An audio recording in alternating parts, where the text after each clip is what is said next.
Power on.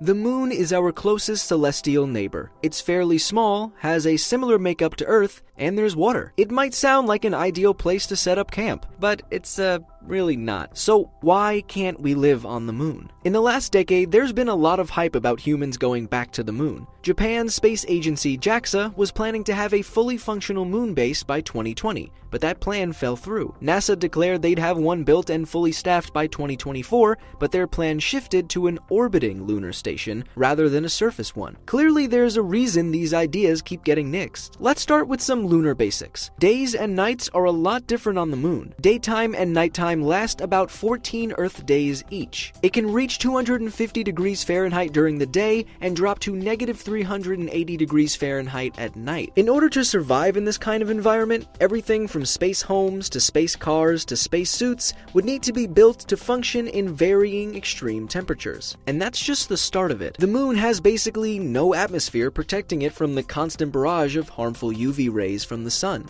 These solar rays can do some serious damage to your fragile human bodies, especially during solar storms when the moon's surface can be hit with hundreds of rems of radiation. If you're struck by radiation levels like that without protection or treatment, there's a 50% chance you'll die. Fun. Gravity is another problem. The moon's gravity is 1/6 that of Earth's. Levels that low drastically weaken your muscles and bones and even changes how your heart and nervous system function. The moon's environment isn't ideal for building either. We'd need things like homes, power generators, schools, and hospitals. The moon's surface is covered in a layer of something called lunar regolith. This lunar regolith is basically a mixture of ground-up stone, minerals, and glass. Across the surface, depths vary from about 15 to 30 feet, and it's really hard to dig through. Astronauts even had problems with regolith during the short Apollo missions. It built up in their spacesuits and equipment, stiffening joints, freezing switches, and disrupting hydraulics. People have argued that since regolith is partly made of oxygen, we could mine that oxygen to create water, breathable air, and rocket fuel. But in order to do that, the regolith would need to be heated over 1,500 degrees Fahrenheit. And getting machines to the moon that could heat up that regolith, as well as ones to construct buildings and generate energy, would be tricky to say the least. NASA's upcoming rocket, the Space Launch System, will be the agency's biggest rocket to date, but will still only have room for 4 astronauts. No extra room for things like water processing machines or building materials that we need to live on the moon. So yeah, we're gonna need a bigger rocket. But let's put all these formalities aside and think about the cost of colonizing the moon. It's estimated that a small base for 10 people would cost about $10 billion. That's half of NASA's annual budget. Then add in the cost of upkeep, food and supply delivery, power generators, infrastructure creation, all those kinds of things. That would add up pretty quickly. We should ask Elon Musk if he has any spare change lying around. So despite all this, would you still want to try living on the moon? Earth, 2018. The alliance between governments and tech giants has led to the rise of the surveillance society, distraction technology, the attention wars, and the erosion of your mind. But one show stands against this insidious system. Hosted by the podcast champion, the man of tomorrow, the golden stallion of the tech world, Brian Sovryn. He and his co-hosts formed the intellectual resistance. It's time for Sovereign Tech.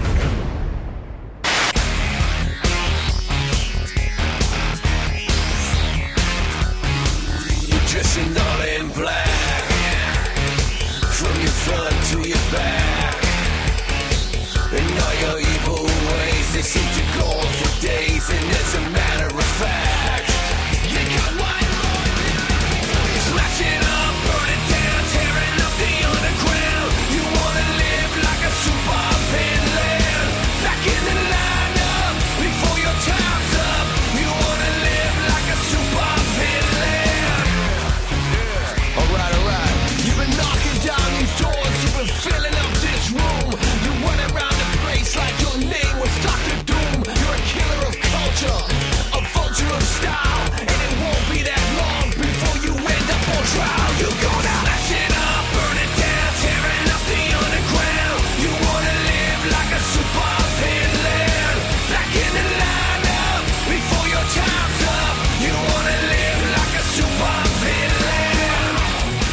because the fact that everybody knows is that nobody, and I mean nobody, does it like the man of tomorrow. Nobody does it like the Golden Stallion, baby. Woo, Savzu, ready to go with you for another little Sovryn Tech. And man, we got 2 hours. We are going to go all night long on this episode. And we've got a ton to cover, a ton to get into. But of course, we always have the best time doing it.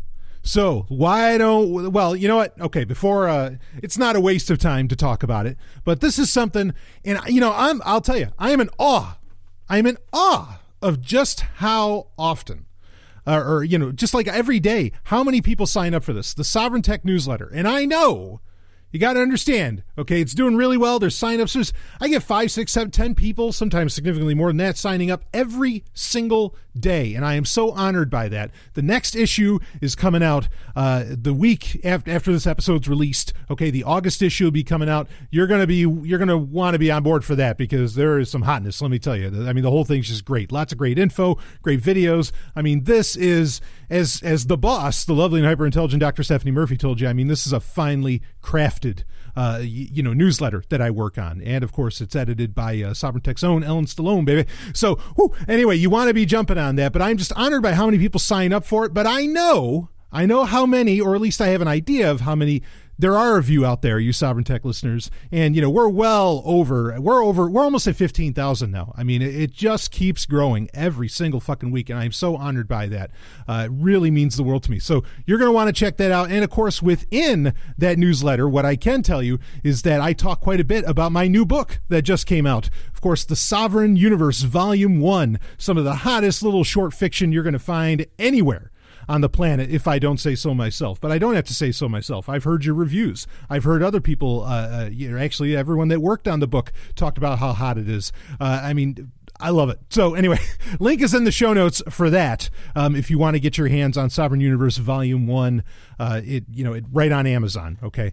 But anyway, all of that will get talked about more in the newsletter. So you want to make sure, if you want the full Sovryn Tech experience, you've got to be on the newsletter because it's my backup way of talking to everybody. It's my way of giving you extra info, maybe about things that we've talked about on the show. I mean, really. And one thing I want to make sure I get out there real quick. Make sure you're checking your spam folders. Okay. It comes out at least once a month. Sometimes it's twice a month. But you want to check your spam folders. If you're like, if the month passes by, if August passes by and you go, wait a minute, where the hell's my, where's my newsletter? It's probably in your spam folder. I don't know why it's automatically going to a lot of people's spam folders. Seems to be a popular thing with Gmail, maybe because it is so jam-packed with so much content. I mean, it is really content-rich. Maybe it's because of that. I don't know. But we'll find out. I'll figure it out eventually what the deal is. But anyway, that's been happening, so I just want to make you aware. And if you haven't gotten it in recent months, just check your spam folder because they've been there. Or, of course, if you really want to, you can go to my website, zog.email, and right at the website, you can also sign up for the Sovryn Tech newsletter. That's where you want to do that. Again, it's zog.email. But then also, at the website, there is a link for past issues of the newsletter, and you can read every issue of the newsletter right there, even if you don't want to get it into your email inbox, though, of course, that's more of a guaranteed way to make sure that you do get it. So anyway, be looking out for that this week. Really excited about it, and, just had a lot of fun putting this one together. So, in fact, actually, there's new segments in it. Stephanie is going to be adding into the, into the Sovryn Tech newsletter now. So it's becoming something where everybody involved with Sovryn Tech is really getting involved with the newsletter, and I love it, and I'm so excited about that. All right, let's start getting into the news. And this is, I got to tell you, this was I went on a ride down memory lane when I saw this story, not story, but somebody using Electron, which is really a Chrome compatibility layer, effectively like a Chrome container that allows you to run what may have originally been designed as an app for the Chrome web browser. It allows you to run it as an app itself, say on, really any desktop environment. It could be Mac OS, could be Linux, could be Windows. Okay, this is what Signal and other apps that were originally, because we know, or everybody knows, that Google Chrome has removed not extensions but apps, but actual Chrome apps from really anything except for Chromebooks themselves. In fact, there's interesting stuff to talk about going on with Chromebooks. But yeah, before I talk about this app, let me talk a little bit about what's happening with Chromebooks. It's getting pretty wild. So, okay, I wasn't planning on talking about this, but I think it's important. I want to get it out there. In fact, it's going to be relevant to what we have coming up to another little bit in the Foreplay, which is where we talk about all the little tech stories going on throughout the week. Okay, so Chromebooks, three things. First off, and you've really got to be careful which Chromebook you're buying to be able to do all of this, everything that I'm about to describe. But Chromebooks are really becoming quite the dynamo. I think that's the only word that might fit it. The dynamo of a PC. So Chromebooks now look, all right, they're run by Google. It's effectively, you're really using a computer that all telemetry is going to Google.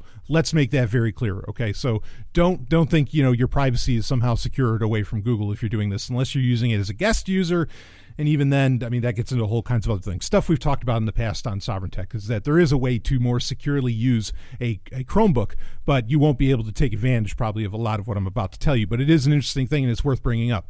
So Chromebooks, of course, can run Chrome apps, like we were just mentioning, okay, about Chrome apps.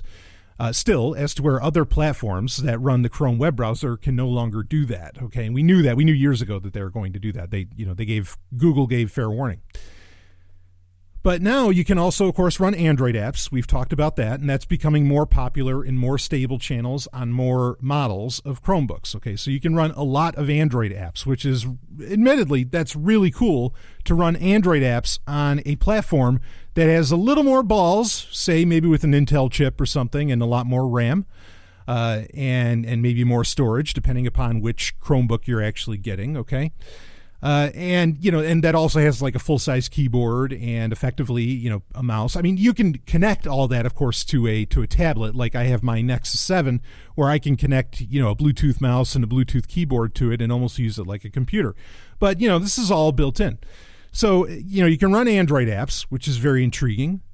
Then now, in some what they call canary channels, or dev channels, that if you're not in the stable or beta channel of Chrome OS, okay, if you're in like the really, and of course most people don't run this because it is unstable, but if you're running the canary channel or the dev channel for Chrome OS for your Chromebook, if you have the right Chromebook, you may be able to run Linux apps now. Now, we talked about that, but that's finally rolled out, and where you can install, deb packages, right, for Debian. And this is, that gets really, really intriguing. Now, of course, you could have done, in the past with Chromebooks, you could do Crouton. You could run Crouton where you could sideload and switch between the two operating systems, but you could sideload Linux, like you could put Ubuntu or something onto a Chromebook anyway, and then you could just kind of flip between the two operating systems in real time. But of course, that eliminated some of the, using Crouton to do that, that eliminated some of the security that, the secure boot that you had built into Chromebooks, which is part of what made them so attractive as far as being against hackers, quote unquote hackers, or being against malicious actors, but of course not so much against like the NSA, because they can just ask Google for your information. But that's there now. So now you can keep your secure boot environment, right, that a Chromebook natively has, but you can run Linux apps. Very, very interesting prospect right there. Now, the other thing is that Google just announced what they call Campfire. And Campfire is allowing for Windows to actually dual boot. Like Crouton could dual boot Linux operating systems. Campfire will allow you to dual boot Windows 10, most likely. I don't know what versions of Windows is going to allow for. Google's being a little mum about all this. But they are going to allow Chromebooks to run Windows. Now, there's challenges with this, and this is certainly the thing out of everything that we just talked about, running Android apps, running Linux apps, whatever. The challenge here is that a lot of Chromebooks, one of the attractive parts of Chromebooks is their low price, right? Usually sub $300, sometimes sub $200. Those low price Chromebooks, usually part of how they have that low price is they're using, eMMC, really low end storage, right? A hard drive, okay, flash memory on there. And often it can be only like 16 gig. That is not going to fly to run Windows on there. You're going to need at least 32 to 64. If you're going to run Windows and Chrome OS and hope to have like even some fucking apps on there, some Windows apps, And of course, we don't know if it's going to be an S mode or what. I mean, like, we don't have a whole lot of information. This is no different than, of course, what is it, Bootstrap or whatever for Macs, you know, for Apple computers, where, you know, you can dual boot or triple boot, whatever. You could boot into Windows, you know, on a MacBook or even Ubuntu or something like that. I mean, it's the same idea, just they're calling it Campfire. I think that's really, I mean, this does make Chromebooks pretty intriguing, I have to say, because of their lower price point. But I don't think you're going to be able to go to too low of a price point, because then, you know, you're not going to have the storage to be able to properly run Windows if you want to do that. I mean, and the other thing is that, and maybe Microsoft has known through some industrial espionage that this is going to be coming down the pike. I mean, there's, you know, it's getting to the point where there's $600 computers, or maybe even sub $600 computers. Of course, there's challenges around that, and I've talked about them with adware. You're not really buying a $600, you know, there's no such thing as a $300 computer when it comes to Windows, okay? Because you're going to, you know, the OEM's got to pay for the license and everything. You know, that is all being supplemented by adware. So anyway, that's a whole other story. But bottom line being is that there is, Microsoft is trying to take on the Chromebook in a very real way, with very premium devices that come at a pretty low end, like pretty low cost. Okay, even the Surface Go, Microsoft's own Surface Go, is effectively, I mean, in comparison to like Chromebook specs, yeah, you can get one for like $400, and that might be far more worthwhile. So I don't know how I feel about Campfire being a problem, unless you're going to get lower priced Chromebooks with higher end. Just higher end specs.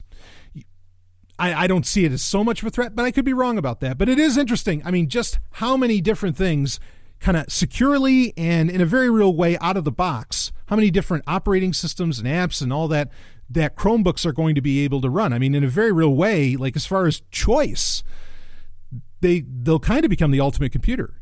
Now, again, I don't recommend, you know, using a Chromebook because, again, all that telemetry is going right to Google. But, you know, I mean, that's a very attractive option. You know, I completely understand why that is. So anyway, speaking of Windows, this is the app that I was bringing up, and this app is available thanks to Electron. This app is available on Linux, Mac OS, or Windows. And what it is, it's an app that just runs Windows 95. Like, it's an app, it's a, you know, little, I mean, it's not Sandbox necessarily, but it's just an app. It's a, you know, an exe, and if you're running it in Windows, that you double click on, and boom, there's the Windows 95 environment, and it has everything in it. I mean, WordPad's there. In fact, it opens automatically with Solitaire. It is classic Windows 95. And you know, man, I could tell you, I could talk about this for like, honestly, I could talk about this for a whole segment. Okay. Because when I tried this app out, okay, and there's still things that I'm trying out. Like, I haven't tried installing some Win95 games. I haven't tried like installing anything within it. I don't know necessarily that would work, but I haven't had the opportunity to mess with it. This is pretty fresh stuff, but I want you to be able to check it out, okay? And before you're asking, how do you handle the mouse within it, you know, within the app, because it would have to have a separate mouse. You're absolutely right, it does. And you just, you know, you click within the app, and then the mouse activates within that. And if you want the mouse to leave the Windows 95 app environment that you're using it within, the little window that you're using it within, you just hit escape, and then it'll give you your mouse for the rest of your desktop, you know, that you're running the Windows 95 app within. So very brilliantly done. In fact, there's a new version that just came out this morning that fixed a couple bugs that I was running into. Like I said, I haven't had a whole ton of time to mess with it, but oh man, it's so funny. When you boot it up, I just look at it and I go, okay. I said, we don't need to go any further than this. And look, I've said this for a long time on this show. In fact, before Windows 10, there really was no argument for going to Windows 95, because a lot of things, including Firefox and some others, like, you could still run all of that in Windows 95. In fact, he had, like, what was it, portableapps.com? You could run that, which allows you to run modern apps, say, in even an environment back when it was compatible with Windows 95. Now with Windows 10, they kind of had to drop some of that compatibility. But I mean, for a very long time, you know, literally maybe 20 years after Windows 95 ever came out, Windows 95 was still a completely valid operating system. I'm not saying it's the most secure thing on planet Earth, but it was a completely valid operating system, for you to run. And I mean, it had it all. And it's so funny because when I look at it, I'm just like, oh shit, like, this really does have everything I want to do on a computer. I mean, it really does, I mean, if I could install Audacity on it, I wouldn't be worried about a damn thing. And it's just so simple, so intuitive. And in fact, even the story, there's a link in the show notes if you want to check it out. And it comes from a story from The Verge. And even in that, the guy before he even said it, I was already thinking it when I was reading about it, but he already said it. He said, Windows 95 really is the metric. It is the measuring stick, I should say, that all other operating systems are measured by. Like, I mean, it changed everything. It is still the blueprint for what the modern operating system is meant to look like. And it's so funny when you use it again, you just go, this is enough. And the part that's shocking about that is that the app itself that runs Windows 95 only uses like 200 mega RAM. I mean, I looked at it, I was like, holy shit, that's pretty goddamn lightweight, but then it does everything you want it to do. And it speaks more to, kind of a conversation we've been having for a few episodes now about how, like, so much of what gets baked into like our modern software and everything is just resource hogging bullshit that really is not necessary at all. I mean, even the app even has Internet Explorer on it. Oh, it's remarkable. And it just, and it's so beautiful to just mess around with. And the nostalgia flowing over me was second to none. I mean, like it really was, I was totally feeling it. And I mean, I'll be honest with you. I'm of half a mind because, Windows 95 is when they first introduced WordPad 1.0. And WordPad was very much Microsoft Word kind of started off, but really with Windows 95 and all. I mean, my first version of Windows that I ever really used was Windows 3.1. Okay. But I've spent in my life so much time writing in WordPad until like I would end up getting AppleWorks or something, which I got AppleWorks for Windows, not for Apple necessarily. Yeah.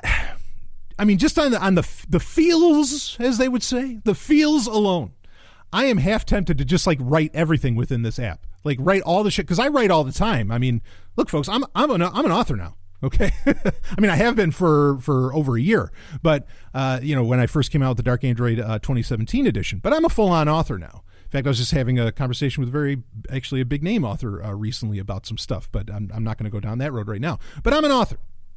And, there is a beauty to writing within that simplicity and, dealing with everything that's within WordPad, and you save it and you can just, export it out of the, and in fact, you can run it as a portable installation. You don't have to run the Windows 95 app. You don't have to completely install it to where it's like locked into the hard drive that you have it on. You can run it as a portable installation. And ooh, man, I'm going to have some fun with this. I'm not saying it's the most secure thing in the world to do, but if you're just doing some word processing, I mean, that can be very interesting to maximize that and just enjoy such a simplistic and so intuitive GUI. It's such an intuitive user interface. It's tempting. Anyway, check it out. Link is in the show notes for that if you want to read up on it, and I definitely recommend that you do. Okay, let's get into some other stories here. This is pretty interesting. In fact, another situation where, holy shit, I get to talk about some hardware, and I am always happy when I get to talk about a little bit of hardware. Not that I'm the most excited about this stuff, and perhaps there's even less reason to get excited about it when you consider that what everything that Chromebooks are going to be able to do. And we already know that there are tablets that are running Chrome OS. And, if you can get a tablet that can natively run, or more or less native, I mean, it's emulation, but can more or less, it's not really emulation because Chrome OS is based on Linux, but that can run, Linux apps kind of out of the box. I suppose that's the term I want to use. Why wouldn't you? Why would you buy an Android tablet when you can get a Chrome OS tablet that can run Linux apps and can run Android apps? And hell, you might even be able to run Windows 10 in it. I mean, I get why the average consumer, or even the not so average consumer, would be far more attracted to the idea of getting a Chrome OS tablet. But regardless of that, Lenovo has just announced five new Android tablets that they're going to be putting out there. And in fact, 3 of those 5, and this is maybe the most interesting point of it all, 3 of those 5 are actually going to run Android Go.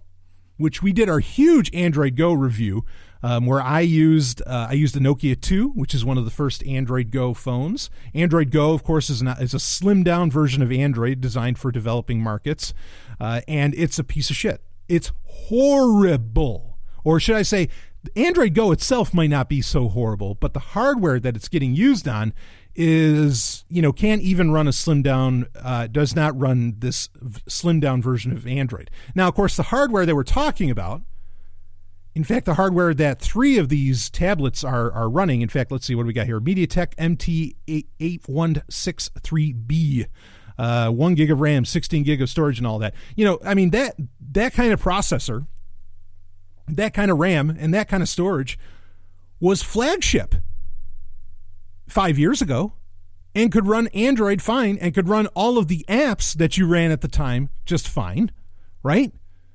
Okay, so whatever the fuck we were just talking about, like Windows 95 and kind of its simplicity and everything, and how, everything that requires more than that 200, megabytes of RAM, more or less, is a bunch of flash, and just making things pretty and maybe not even really practical. And again, it really strikes you when you go back to Windows 95 and you work within that environment for a little bit. I mean, it really fucking strikes you. Android Go should work great, but they're obviously not paring it back enough. But this is interesting. I don't know what the hell their purpose is in releasing Android Go tablets. I guess they're hoping that they will be the computers for people in those developing markets. There's no word on whether or not these are all going to be released in the United States at all, and they're not coming out until later in 2018. But I wouldn't buy these. Well, one of them, actually, there's 3 different models. There's the E7, the E8, and the E10. The E10 actually has 2 gig of RAM, and I bet that runs Android Go really well, or particularly the Oreo edition of Android Go. That one maybe, and I mean, it's interesting, the prices on these, they're all, I think that the most expensive one is like $130, the rest are sub $100. So I guess they feel there's a market for this sort of thing, but why they wouldn't do a Chrome OS tablet at this point, with everything that Google has planned and everything that's been, released into either dev channels or even beta and stable channels of Chrome OS. I am confused as to why they think that there's a market for this sort of thing. I really am. But that said, I mean, I certainly support Android tablets. I love Android tablets. I think they're wonderful devices as long as you load them up with Lineage OS and get Google's Android off of there. But they also have the Lenovo Tab M10 and the Lenovo Tab P10, which those are more full-on octa-core, 6 gig of RAM, whatever, 32 gig, 64 gig of storage. I mean, those are like more flagship style tablets that Lenovo is pushing. It's an interesting move on their part. I don't know. I mean, eventually, a lot of people are talking about how Fuchsia OS might take over in the next 5 years. Of course, Google says there's no plans for that. That will take over for Chrome OS and for Android. It becomes a question of whether or not in certain demographics, certain markets, that a lot of these tech giant, or these consumer tech giant companies, like and hardware companies, I should say, like Lenovo, Asus, and so on, and Samsung. I mean, Samsung, of course, has Tizen, but will they like fork away and just keep using Android? And when Google finally puts the hammer down as far as with Fuchsia, or if they're just going to go all in on Chrome OS. I mean, it's an interesting question to ask. And I don't have an answer. I'm not sure how all this is going to shape up. But it is amazing to be getting these new, not necessarily innovative, but interesting new tablets, new Android tablets. And I look to see if the Lineage OS community is going to support any of these. They might, interestingly, because of the E7 is only like $70, and I mean, that's attractive, but you got to get a better version of Android on there. I mean, Android Go is just so shitty. So I don't know. If Lineage OS runs on like one of those, having a $70, Android tablet that's available in the world could be a very interesting prospect where people could create maybe dark Android tablets that, could be very private and secure and so on. So anyway, interesting stuff. There's a link in the show notes for that if you want to read more about those as well. And speaking of Google, I want to get in just this last bit here before we take a break. This is, I mean, look, okay. So Google is finally, maybe that Alphabet/Google is finally maturing a bit about its app ecosystem, meaning the apps that it itself makes. for example, within the messaging service, like it made 5-6 different messaging apps, right? And now they're starting to pair them away. Allo's going away, blah, blah. And it looks like really that everything is going to end up being done in Android messages. In fact, there's a rumor that, or more than a rumor, there's evidence, there's code to suggest that Google Assistant will be baked into Android messages. And then you have Android messages web and everything. I mean, it seems pretty clear that Google is really kind of paring everything down to, okay, Android messages, the basic SMS app that's on every Android device that uses Google's Android, that will be their messaging app du jour. Okay, that's going to be their primary one. Another area and we talked about this recently in other Sovryn Tech episodes, is podcasting. Okay, and within podcasting, like I thought it was weird. So Google released its own podcast app, separate from the fact that Google Play Music, which of course is maybe going to get superseded by the YouTube Music app. I mean, this is where all this gets so fucking confusing because Google has so many goddamned apps, right? Google Play Music might not be around for a very long time, okay? And so maybe that's why Google was coming out with its own Google Podcast app, also because the Google Podcast app would integrate better with, with the Google Home smart speakers, right? So anyway, now there's another podcast app getting released by Google, and it's by a team. I had not heard of this team before, and the team is called Area 120, which is where it sounds a lot like Microsoft Garage, where a lot of experimental stuff gets developed, kind of like Microsoft Labs, but it seems to be more centered on, kind of like Google Labs used to be, but this seems to be more centered on apps and things like that. So Area 120, they're calling it Shortwave. This is the name of it. And it appears to be a podcasting app that has like a social aspect to it, okay? Almost a social media aspect to it around podcasts. I'll tell you that if this is true, this is one of the more interesting things to be done with podcasting ever. Okay, and we've talked about this for years on the show, that nobody has really reached for the ring, as it were, as far as taking the reins and and making the podcasting ecosystem, giving it a serious platform. Now, if you add in some kind of social media features, okay, to a podcast platform, that could get very interesting. Patreon's kind of like that, right? Because like a lot of you that are Sovryn Tech patrons, of course, patreon.com/SovrynTech, okay, a lot of you that are Sovryn Tech patrons, there's social features there where you can comment on episodes, you can heart them, and and then there's like a community page where you can talk about things, and you guys, gals, and Z's do, and I appreciate it. And I love to interact with you on Patreon. It's really the only area other than maybe Instagram where I actually interact with people. But you got to become a patron to be able to do it. But yeah, I mean, if this was something and it had kind of the money and backing of one of the tech giants, well, then this could get very interesting for podcasting. I am curious to see where this goes, and I'm going to be keeping an eye out for it.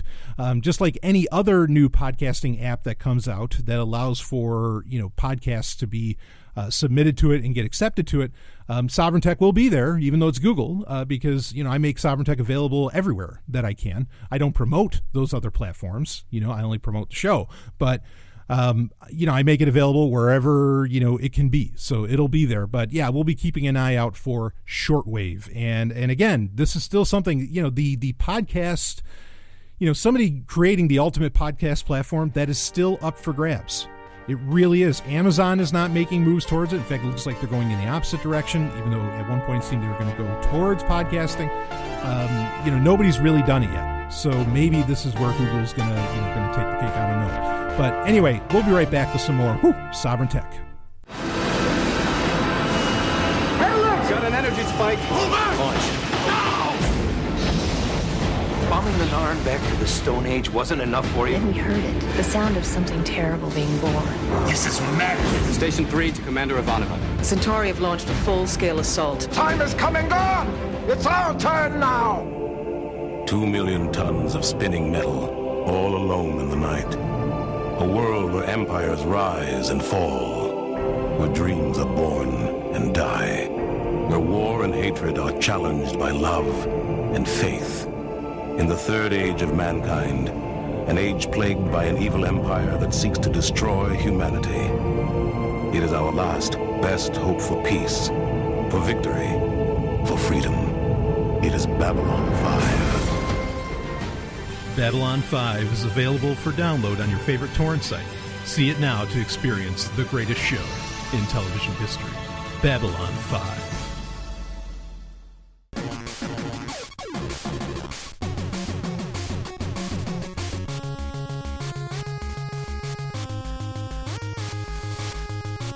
Story of the week.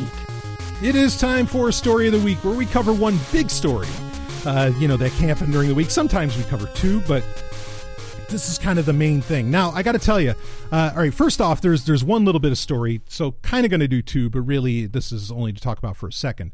But then there is kind of a bigger story, but I'm going to tell you that the bigger story tangentially has to do with the gaming industry. So, but don't worry, we're still going to have a game talk. But also, if you're somebody that game talk just makes you go cross-eyed, trust me, it has more to do with things than just gaming. Okay, like it actually has very broad ramifications that honestly I'm excited about. So anyway, the first thing I want to mention though is one of the sites that for the past couple of years that I've been a fan of. In fact, I had the great honor of announcing the website by actually the people that run it. To let people know that it was a thing, that it was out there, and it has recently fallen on some shall we say hard times. And that is Worldwide Torrents, and of course it's been worldwidetorrents.eu for a while. And this has been the main home of where you can get really like download comic books if you wanted to torrent comic books, okay? There are alternative places where you can go to get that sort of thing now. Demonoid, because there's a main uploader. His name's Nemesis 43. That he's the person. I shouldn't even say he. It kind of reminds me of the old Matrix line with Trinity. It's like you're the Trinity. Thought you were a guy. Most guys do, right? Anyway, so Nemesis 43, I could tell stories. I know what you're thinking. You're like, yeah, but come on, they're uploading all these comics. It's got to be a guy. No. I used to go to. All right, all right, here we go. I'm going to let you in on some really deep cut Brian Sovryn stuff here for a second. All right, I didn't plan on talking about this, but I'm going to do it. I won't say her name, but the comic book store. In fact, I won't even say the name of the comic book store because there had been a few there. Okay, I'm going to leave them relatively anonymous. Okay, even though I'd be honored to say their name. The comic book store that I used to frequent often in Utica, New York. Okay, when I was in Utica, in upstate New York. There, this place was ran by. I mean, she had a few like employees that worked there all. One of his name was Joe. I don't mind saying that because it's how many places have a place with a guy named Joe working there. She started the place like in I guess the late 80s, and she kept running it. She started it like in her 20s. She started running this comic book shop in a pretty primo area, if there is such a thing as primo areas within the greater Utica, New York area. And she, oh my God, I mean, she was wonderful. She was a brilliant woman, obviously. Okay, I want to say that first and foremost, but she was so hot. And even before I moved to New Hampshire, like I still went there, and even then, like, and she was into her 50s or something. She was still so hot. I have to say it. It was remarkable. But my point being, and she loved comic books. I mean, and she could cosplay a Wonder Woman like no tomorrow. Okay. My point being is that abso-fucking-lutely, can amazing, brilliant, beautiful women be all up in the comic book industry, and behind the scenes, running comic book shops. Hell, Nemesis 43. It doesn't have to be one person, could be women and all that. So just don't give me that crap. Okay, it's got to be a guy. Stop. Just stop. Trust me. It's not, I mean, I know I'm giving you kind of an anecdote, but it's a fact that this just knockout woman, was running this shop, and she could talk, she'd do circles around me as far as comic books go, and not for me to boast, but that's saying something on her. I'll boast about her. Holy hell, was she something else. Anyway, so thank you, because she made my life very happy, and I'm forever grateful for her continuing to inspire me to have a love of comic books, because for fuck's sake, you better believe I'd want to go to the comic book store on Wednesday and even just get to see her, even as a younger guy. Anyway, Woo! All right, I didn't plan on going there. But worldwide torrents. Okay, let's get back. Let's center this back in. Getting a little hyped up tonight. Worldwide torrents. It has been kind of the home of Nemesis 43 for a couple of years now, after they had initially left Demonoid when Demonoid came back and had left other sites that had been shut down, Kick-Ass Torrents and so on. Worldwide Torrents has been down for seemingly like a month, and you can still get Nemesis 43 uploads, like I said, on Demonoid again, which they had sort of continued there anyway, but you'd have to get them as packs and not as individual uploads and everything. But they've been down for a couple of months, but I just want to get it out there that actually one of the admins, Midnight Rider, made it very clear that actually the Worldwide Torrents server is back up. And this is what was happening is that the server that they were running off of just couldn't handle the load of people, going to Worldwide Torrents all the time. I mean, there was lots of great stuff being put up on there, not just comic books. I mean, you had, honestly, great porn, tremendous audiobooks and so on. I mean, it's it was my favorite, my favorite torrent site, of the bunch. And so anyway, yeah, it's going to be coming back very soon. In fact, they said they've got the server up and running and everything. So it's just a matter of time of getting everything, transferred over, but probably in pretty short order. I wouldn't say next week, but pretty soon, Worldwide Torrents will be back, if you were wondering about that. Because I used to actually put Worldwide Torrents in the show notes and everything for, to have people go check it out.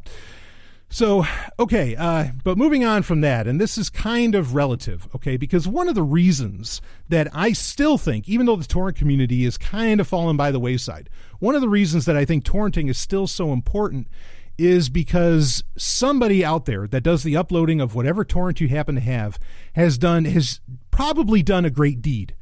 Now, what is that great deed? The great deed is that they stripped the digital rights management. They stripped the DRM out of the movie, the music, the comic book, the audiobook, whatever, out of that what you downloaded. Okay? And I think that this is a very, very important thing to do, because DRM is so anti-consumer. And if you're anti-consumer, one should argue that it's actually anti-business. I mean, it's just not a good practice at all.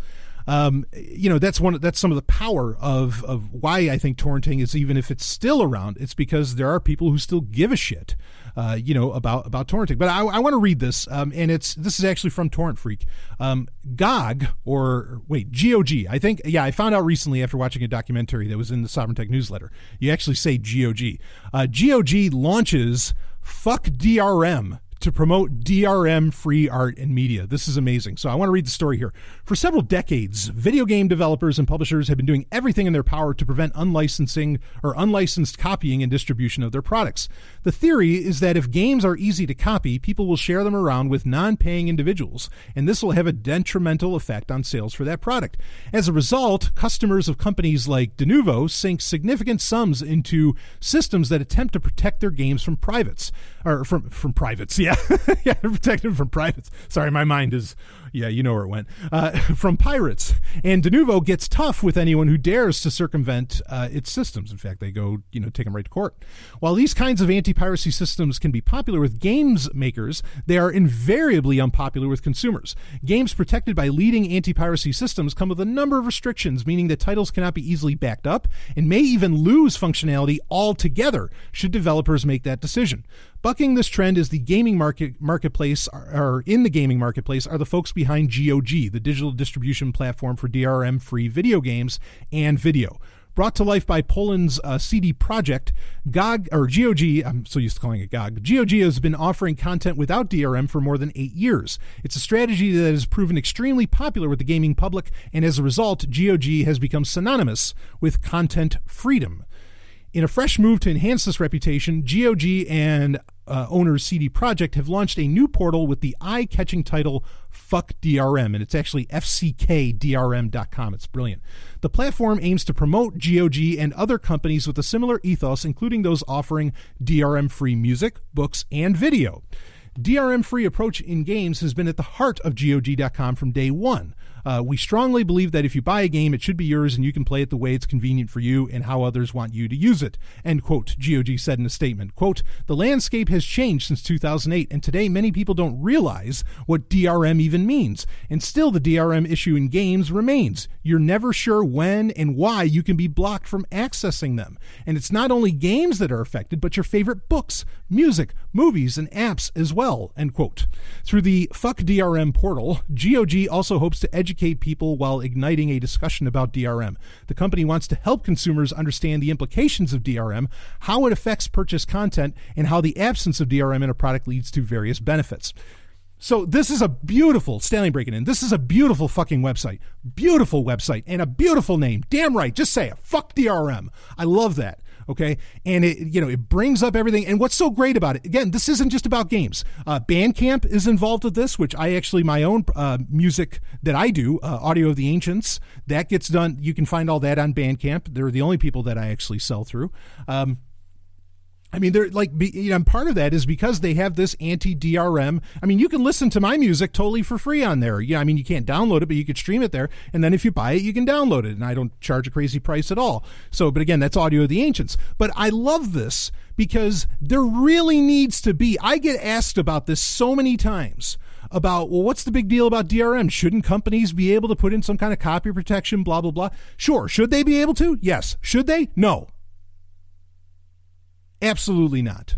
Because again, it is anti-consumer. To say nothing, especially within the gaming industry, where a lot of DRM can actually affect the performance of the fucking game itself. Talk about being anti-consumer. You can't even run the game at proper frame rates and so on. I mean, it can really, and boy, if you're playing, some kind of multiplayer game, every second counts. You can't have shit getting in the way of you being able of that, the next screen or the next set of pixels, appearing before you. You can't have DRM doing that. Fuck that. So anyway, this site is great because it gives you the ability. It's let's see, FCKDRM.com.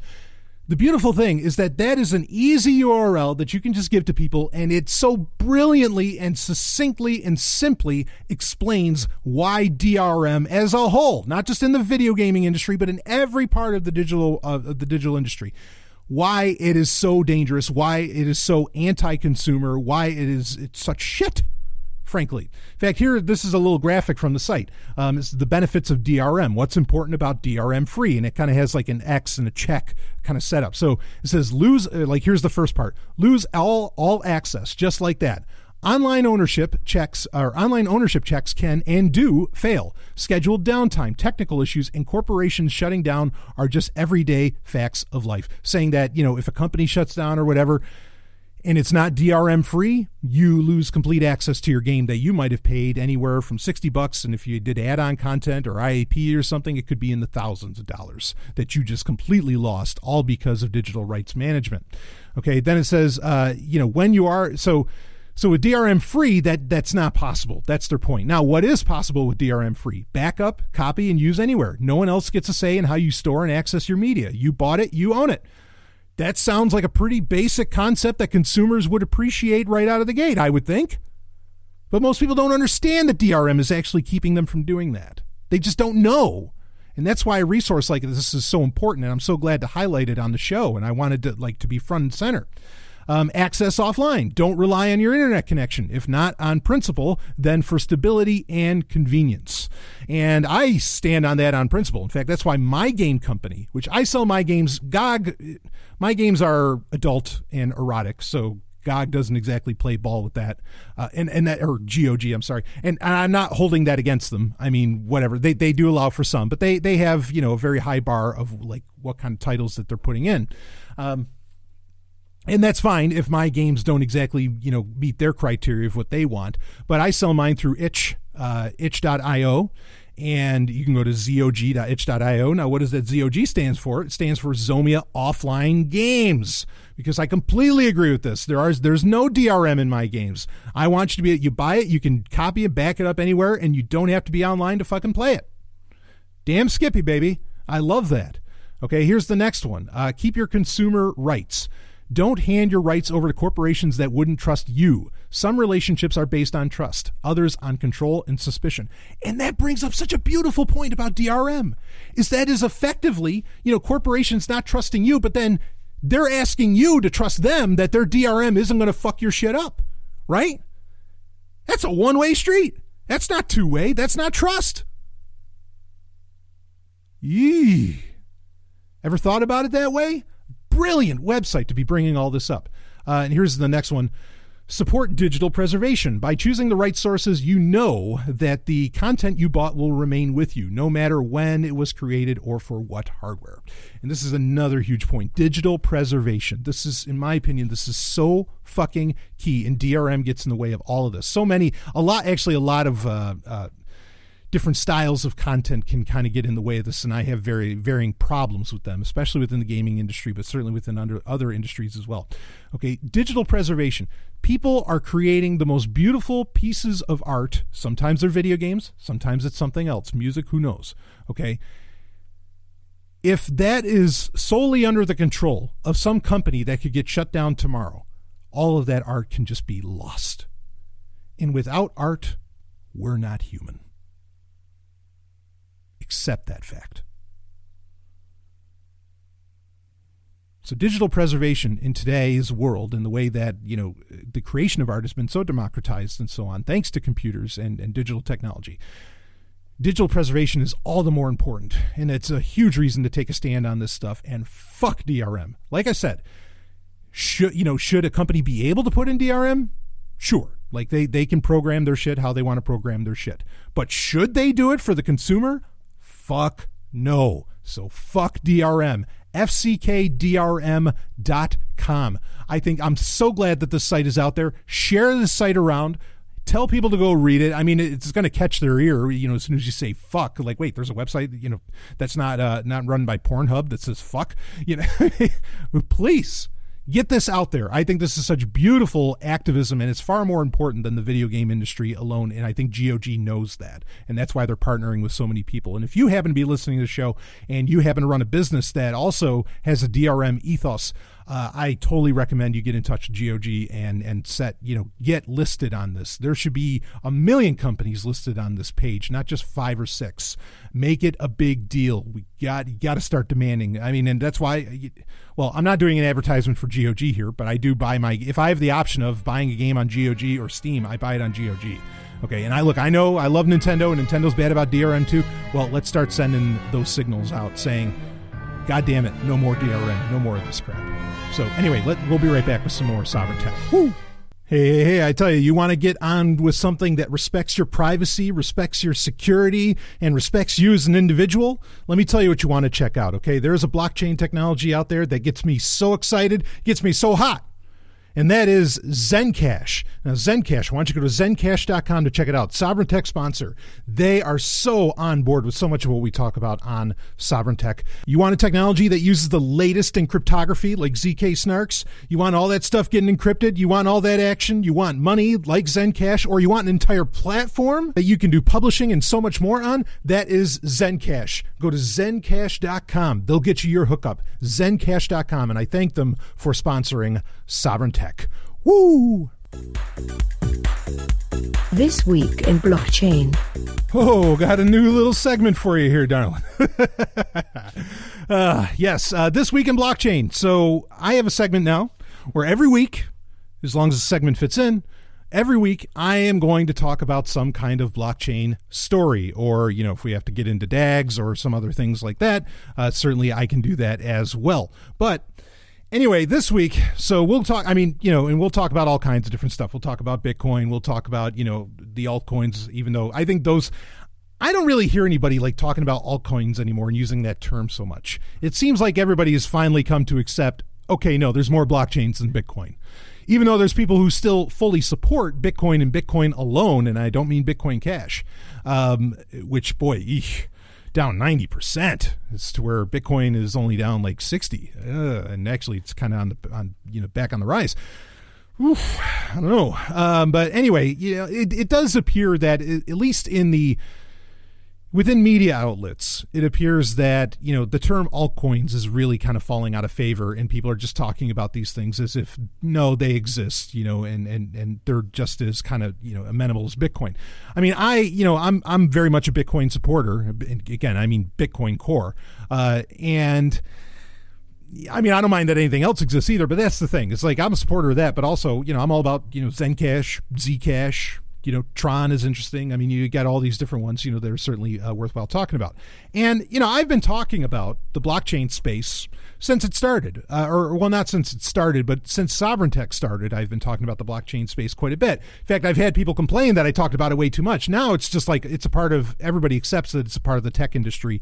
And so now I think that, yes, we can absolutely have a segment where this is just like how we would have a segment in the past about the Internet of Things. Well, right now I think is a very formative time for blockchain technology. And so now's the time to have a segment about it. But unfortunately, the very first time that I'm introducing this segment, well, I am not going to be saying anything good. And this is coming from CCN, which I guess used to be Crypto Coins News, right? Amazing how many blockchain news sites there are now, too. But here we go. And this is a story from just a couple weeks ago. Or I should say maybe about a month ago now. First assassination markets appear on prediction platform Augur. Now, years ago, Augur, to understand Augur is like this wisdom of the crowds prediction market blockchain tech that was, I guess, getting built on top of Ethereum, whatever. Anyway, I talked about it, this whole concept of prediction markets and everything. I talked about this. I wish I could remember the exact episode number. I suppose I could look it up, but you could probably go to SoundCloud, type in Augur and Sovryn Tech, and it would show up, and you'd hear the episode. And I was very, very, very brutal on the whole concept of wisdom of the crowds and certainly of Augur in and of itself. And a lot of people were saying that, assassination markets are going to happen if prediction markets become a thing. Well, cue the music. Glorious. Here they are. They are absolutely a reality. I'm going to read a little bit of the story here.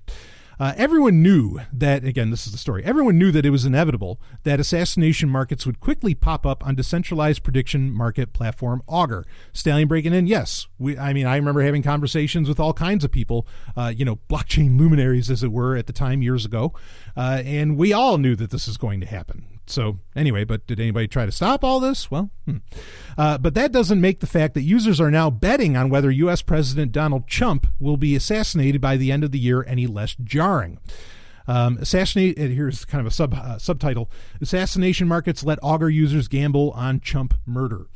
Yet this market exists, and though not the most popular bet on Augur, more than 50 shares have been traded on it as the time of writing. Similar markets, moreover, exist for a number of other public figures, allowing users to gamble on whether 96-year-old actress Betty White and U.S. Senator John McCain, who has been diagnosed with brain cancer, will survive until January 1st, 2019. Some decentralized application browsers, or DApps, are filtering out these markets from the user interface, hiding them from bettors. However, there's no way to remove them from the network, making them available through any overlay that does not engage in front-end censorship. Moreover, it's not too difficult for users to create proxy markets that avoid keyword filtering. Quote, will Donald Trump still be president at the end of 2018, end quote, is close enough to, quote, will Donald Trump be killed in 2018, end quote, to attract the same type of gambler. So now that assassination markets are here, a fierce debate has emerged in cryptocurrency circles over what, if anything, should be done about them, as well as who should be held responsible for these clearly illegal death markets. The core issue stems from the fact that, in addition to the pure revulsion that these markets should engender in any decent human being, they also create a financial incentive for someone to place a larger bet that a public figure will be assassinated and then murder that person for profit. And so Stallion breaking in, that's kind of the main issue here, is that, they're just harmlessly betting that, this person will get a cold on Tuesday, or that this person is going to die on, before January 1st, 2019 or something. The thing is that once there's money on the line, there's the incentive for someone to make it happen. That's the concern. Now, I appreciate CCN saying, that, let me read it here. The core issue stems from the fact that in addition to the pure revulsion that these markets should engender in any decent human being, bingo. Okay, right. Like, this should automatically just be seen as, what the fuck? No, we're not doing that. This is completely fucking unethical. This is disgusting. Okay, but let's be clear here. Like, it raises such a huge point. I want to read a little bit more about this, but then I want to get into the huge point that they don't. I don't know if they exactly know they're bringing this up.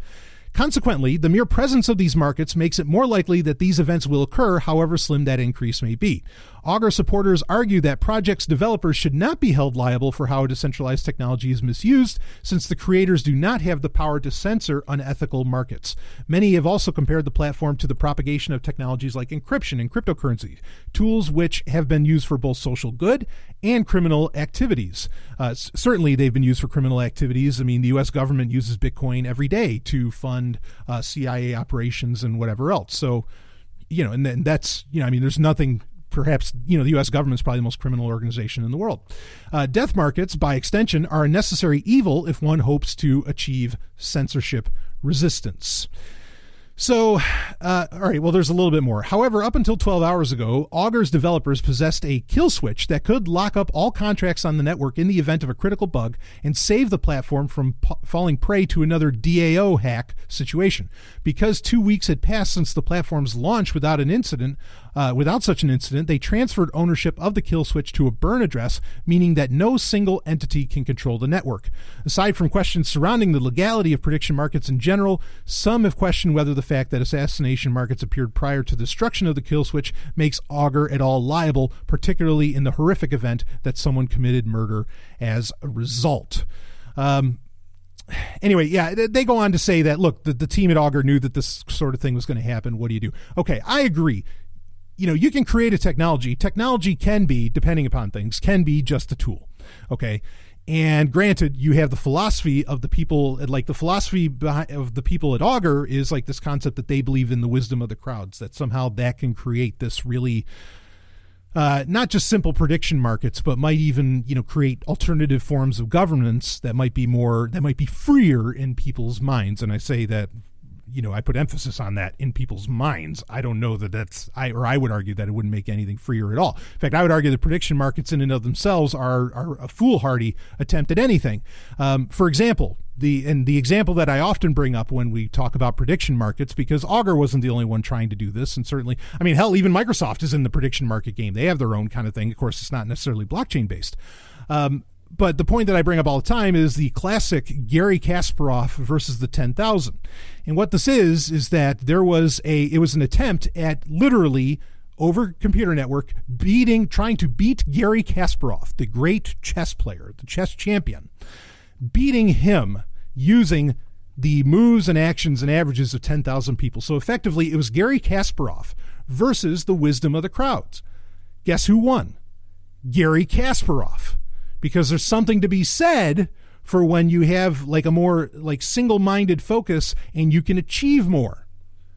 Okay, and that's how Kasparov pulled that off. And I think that case alone, and there's others, but that case alone completely debunks the concept of wisdom of the crowds. Wisdom of the crowds is one of the worst fucking ideas I've ever heard, and it unfortunately gets propagated by libertarians and ANCAPs. And obviously they're people that have no understanding of history as usual, or they rewrite history to make it like to massage things. And obviously if they heard the term Russians, of course, then they're like, oh shit, well, yeah, we don't talk about Russians here, deep state, and so on. Of course, not every ANCAP thinks that way. Not every libertarian thinks that way. And hopefully I've changed some of their minds over the years, but I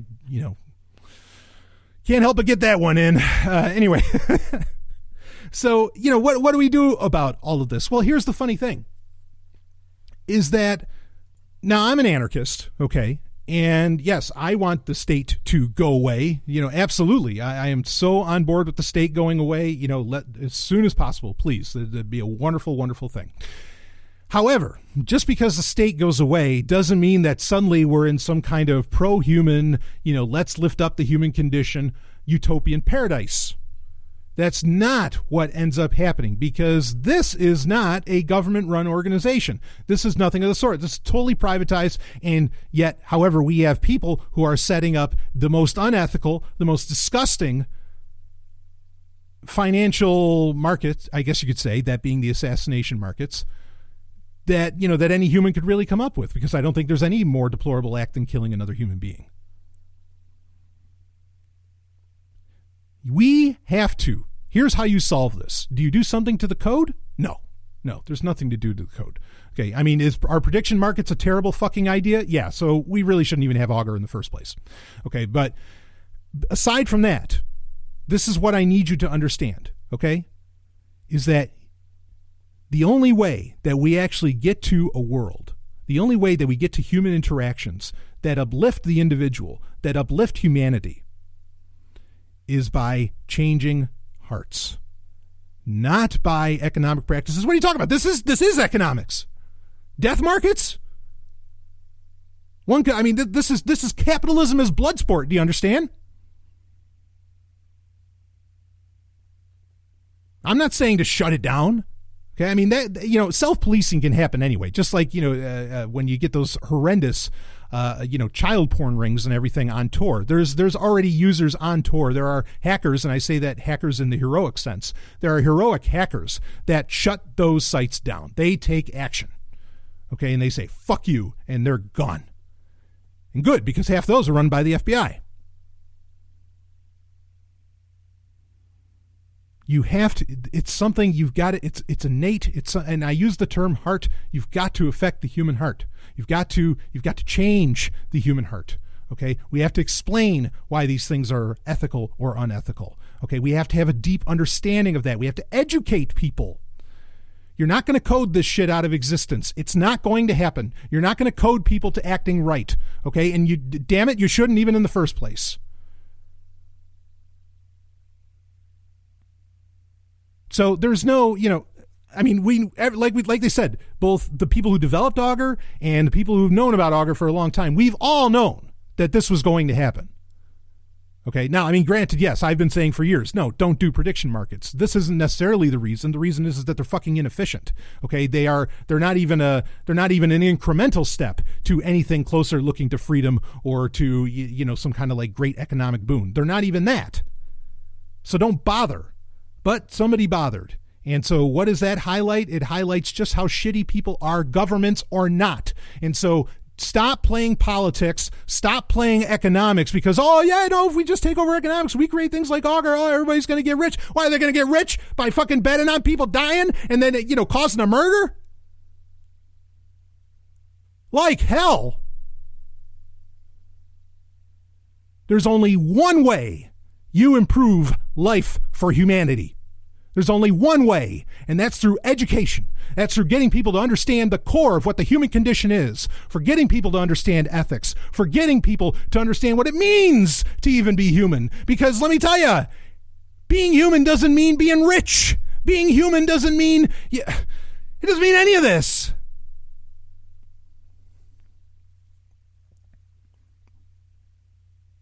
This is not the human condition at play, not a healthy human condition. Okay, and you have to educate people about what the fuck that is. You're not going to do it through politics. You're not going to do it through coding. You're not going to do it through economics. You're only going to do it by talking about the deep stuff. Get into philosophy, psychology, dealing with traumas, and so on. Concentrate on that. And can some technologies help us reach out to each other and connect with each other and do amazing things to heal traumas? You bet your fucking ass. How about we put some of our money on that instead of this prediction market nonsense? What a hoot that would be. What a world that would be. I'll be right back with some more Sovryn Tech. From Big Finish Productions, Blake 7, The Classic Audio Adventures. I'm taking Liberator in on manual. We'll be in teleport range in 2 minutes. What the hell was that? Information. Liberator has been attacked. You don't say. Put up the force wall. Confirm. Message to all ground commanders. Initiate the final phase. Let's crush these rebels once and for all. My name is Avon. Kerr Avon. Kerr Avon. Our hostage arrives, which you may be unnecessary. As a hostage, it's nice to be superfluous. You can go to Blake7.com to find more of the new adventures of one of science fiction's greatest masterpieces, Blake 7, at Blake7.com.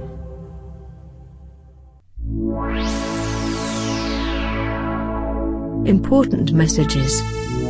It is time for important messages where people send in questions to the show and I will answer them. And folks, you can send in anything. And a lot of you have. You've sent in, we got a history question this week. People send in tech questions. They send in relationship questions. I mean, whatever the hell it is, I'll talk about anything. I don't care because tech infects every part of life, as does science. But honestly, it's my fucking show. And so I can talk about whatever the hell I want to talk about. And I'm so honored that so many thousands of you follow along. Thank you. I mean, really, you have no idea how vindicating and how good it feels, you know, to have people that, whether they agree with me or not, and I know not all of us agree with each other 100% of the time, and that's okay. That's part of being human right there. We're individuals. But agree with me or not, you know, the fact that we're all willing to come down and have the conversation, I love it. So, all right, let's get into important messages for this weekend. This is an interesting one. Hey, Stallion, I've heard you talk over the years about the quote-unquote wall of history and how there could have been advanced human civilizations, no aliens, got that in parentheses, to the ancient past. All right, so there have been advanced human civilizations in the ancient past. And then the emailer lists off Turin's King list, etc., which I'll break in for a second. Turin's King's list is this list of pharaohs that the Egyptians had, you know, that goes back some like 80,000 years. It goes back the stupid amount of time. And I mean, granted, it starts talking about gods and other things, and so people don't necessarily take it seriously, but, well, anyway, I won't go further on the Turin's Kings list. You can look into that for yourself. And you base some of this, reading on, and you base some of this on historical, mythological, or religious texts. With that in mind, do you think that there's any truth to the way that the book of Genesis describes the antediluvian world as far as how the world works, flying snakes, and long-lived humans? You got a point there. I'll talk about it. Thank you for your endless work.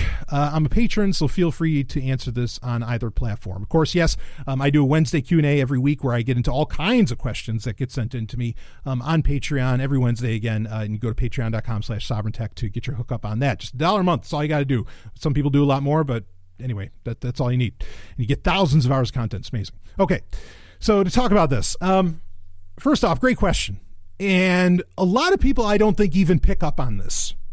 I'll be straight with you. I don't think that a lot of people pick up on this, especially Christians. Now, I know I was once a Christian. Of course, I was raised Jewish. I am ethnically Jewish. And my parents converted to Christianity. They actually converted to Seventh-day Adventism, which Seventh-day Adventism actually has some very interesting things to say about this very question. But I'm not sure if we're going to get down that road exactly in the amount of time that we have. This is why I do the Wednesday Q&A, because I don't have like all the time in the world to get into these things on this on the Sovereign Tech Prime episode. But this might be relevant to what we're going to talk about during Wildcard later on in the show. So, okay. So you have what's called, and it's called the Antediluvian World. That is a term that's been used for a while. It was mainly popularized by Ignatius Donnelly, who, was he like a U.S. senator? But anyway, he wrote kind of the classic text on Atlantis in the 19th century. He had this guy was wildly famous at the time. So he definitely helped popularize, not that he created it necessarily, but he definitely helped popularize the term Antediluvian World, which pretty much means the world before Noah's flood. Okay, that's what antediluvian means. So the antediluvian world in the Bible, okay, in the Old Testament or in Torah, however you want to call it, in the book of Genesis or Bereshit, whatever you want to call it, it is very explicit that things function in a very different way than how they do now. For example, there's no rain. In fact, it says that all the plants, flowers, all that, are watered by water that comes up from the ground. And it seems to just like come up from the ground randomly. Okay, so like that's one way that seems to have worked. Then you have, and it's funny that the person mentions flying snakes. Yeah, so, when you have the incident, right, with Eve eating the fruit, of course, we don't really know it was an apple, but Eve eating the fruit of the tree of the knowledge of good and evil. You have God's punishment against the serpent that supposedly caused her to do this. Which, to say nothing of the fact, forget about flying snakes. That snake was talking if it was actually a snake. And, most Christians, you take the Bible literally, take it for what it is. Okay, so there was no rain and water came up from the ground. But anyway, and snakes talked. Now, the reason why people think there were flying snakes is because in the curse that God puts on the serpent, and it seems to apply to all serpents, which is probably why a lot of people, because he's talking in an abstract sense about serpents, which is probably why a lot of people think it was a literal serpent if they buy into the, literal, that the Bible is literal, that Genesis at the very least is literal. I mean, I know there's some people who say, well, the first 7 chapters of the Bible aren't literal or something. Those are all metaphorical, but everything else after that is literal. Okay, you're picking and choosing. You got a Bible buffet going on. Good for you. And sorry, that just breaks so much logic. It just doesn't make any sense when you start saying to me that, I mean, and I'm an atheist, I admit that. Okay, well, I have no problem admitting that, of course. But when you say to me that, oh yeah, the Bible is the inerrant word of God. Okay, well, except for the first 7 chapters of Genesis, I guess. Like that doesn't hold up to your fucking logic. Of course, there's no logic involved, unless you're Catholic. Then there's some logic involved because the church can, by its very, well, that's a whole other conversation. But anyway, back to it. So part of the curse that God puts on the serpent is it says, you'll be at the heel, you're going to be, or, you'll bite at the heel, you're going to be, you're cursed to the ground. So if snakes are now cursed to the ground, and you're taking this literally, that must mean that before snakes were flying, or snakes had legs, maybe, maybe they're, because it says something like specifically like their belly will be on the ground. So either they had legs or they were flying. And in fact, when I remember probably like my first year of being an Adventist, they'd have like these monthly paintings and everything that talked about everything that you were doing on Sabbath school and all this. And one of the paintings was of like these literal flying snakes. So, I mean, they really believe that. Like, yeah, no, or at least they're kind of putting out the idea at the very least that, yeah, there were flying snakes. Actually, so Adventism is unique in that it doesn't just have the Bible, it has what they call their lens to how to understand the Bible, which is the works of a prophetess named Ellen G. White from the 19th century, which Adventism, of course, came out of the Millerite movement. But anyway, that huge stories to talk about with all that. But Ellen G. White, I mean, pretty explicitly says there were flying snakes, there were all these other things, and she talks about, that the world was very different before the flood, that the world literally operated seemingly under completely different auspices, like completely different rules. Okay, and she's not the only one. It's not like she just made all this. I mean, I would argue it's all made up, but she didn't just like make all this stuff up on her own. In fact, Ellen G. White would often get accused of plagiarism throughout the 19th and early 20th century when she was still alive. But there was a guy who was actually the best friend to Sir Isaac Newton, William Whiston, who is best known for translating the works of Josephus Flavius, like Antiquities of the Jews and so on, who is an important historical character. He was Jewish, he was Roman though, and he was he was a contemporary of the time of Jesus, and we have his works that have been passed down, and he makes like one comment about Jesus, and so a lot of people use him as your only or almost only extra biblical kind of evidence that Jesus even existed. Okay. But William Whiston didn't stop there. He also wrote an entire book about what the antediluvian world looked like. And he talks about how, there's crystals floating in the sky and there's like mist and everything because there was no rain. It's very clear that rain was not a thing. Okay, so understand, before the flood, there was no rain. And there's a whole slew of stuff that he talks about in this book that's all about what the world was like before sin, and honestly, more importantly, before Noah's flood. So yeah, and there's a few other things that seem to be very, a couple other little descriptions that are kind of odd as far as how the world seemed to have worked, before the flood. Do I think there's any truth in how the book of Genesis describes how the world literally by the physical laws of nature worked before Noah's flood? I mean, they based it on something, but okay. So a lot of Genesis, the book of Genesis, I think is an amalgamation of Babylonian ideas. It's not strictly a Hebrew text, in my opinion. And that's not just my opinion.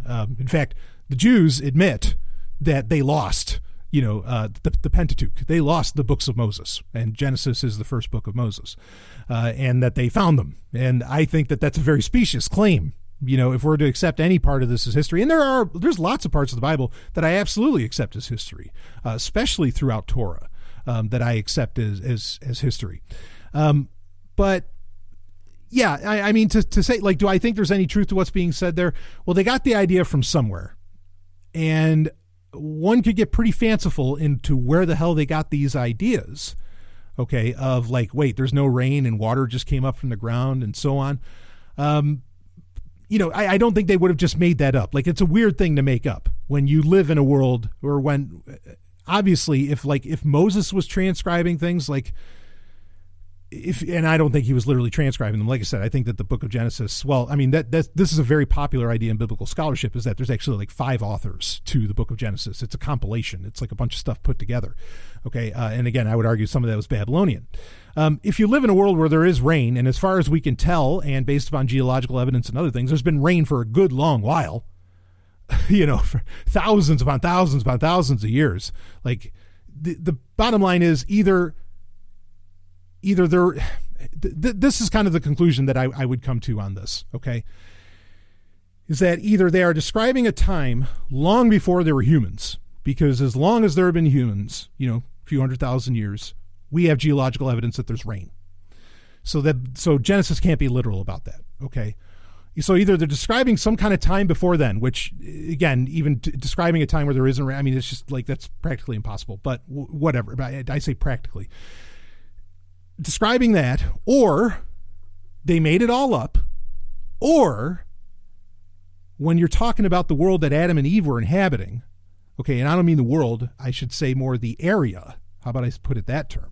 The area that Adam and Eve were inhabiting was very controlled conditions that did work without rain, and that did have water come up from the ground or something. Maybe they were somewhere in something that's how things worked.